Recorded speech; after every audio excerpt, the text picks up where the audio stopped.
Let's play some Quetzali today, with the championship coming up for Quetzali tournament.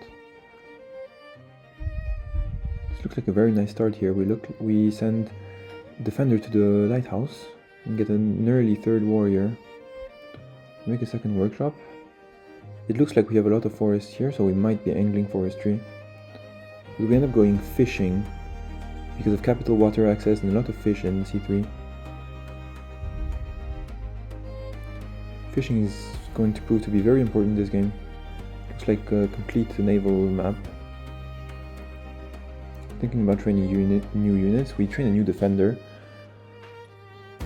It looks like we have enough stars to make an explorer next turn and still make a port in C3, start expanding.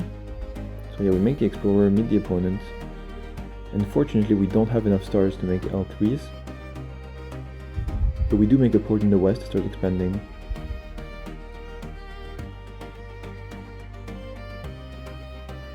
We got Star Ruin last turn, so this allowed us to buy Sailing Precap. So now we see the Starfish. They have construction already. They have a border wolf there giving them water access, it's very scary. We finally make our level 3s in every city, but we find out we're gonna have a hard time making a giant this game. We might need more port connections. We get Riding Ruin, which is unfortunate. And we start preparing our rafts to unsiege in the north if Zebasi ever steps into a village with his warrior. He's training riders as well, which is surprising. I guess he wants it for expansion. And he has already his first giant. Probably his second giant will be easy to get as well. So he's not in the village, but we still shoot him down. We forgot to buy navigation, but it's fine, we'll buy it next turn. Now we're on 2 starfish. We want to land a defender, but we can't really find a good way to do it. So we end up sacrificing a hit on our 15 HP scout. And training new defenders, of course.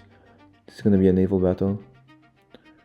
It's very important that we get 2 starfish here. We're going to be able to start training bombers. Put every unit in the water. Start planning where we want our bomber, where we want our units to block.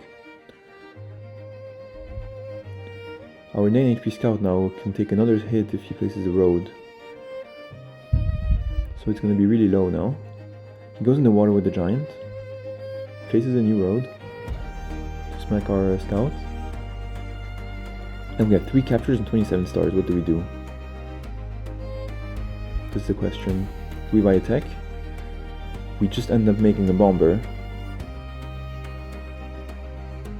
And a few scouts and 2 scouts.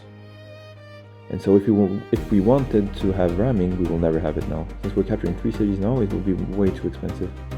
We have a 15 HP scout that just doesn't know what to do. If he comes into range, he will get smacked and splashed by the jug. So he just moves out and does nothing.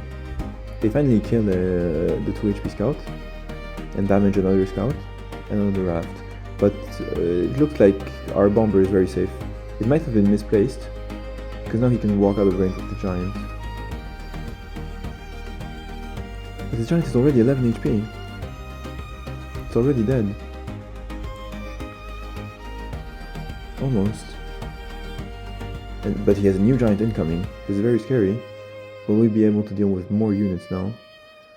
We do have 2 bombers prepared and 18 stars per turn. But we have 3 cities that have not been upgraded yet. We need port connections and we need hunting for good upgrades. Will we find the stars to make these upgrades?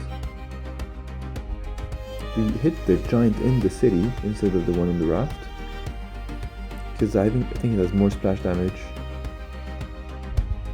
We put the monument down already. We make 2 ports for the giant, and we put the Parket Fortress down for just a workshop.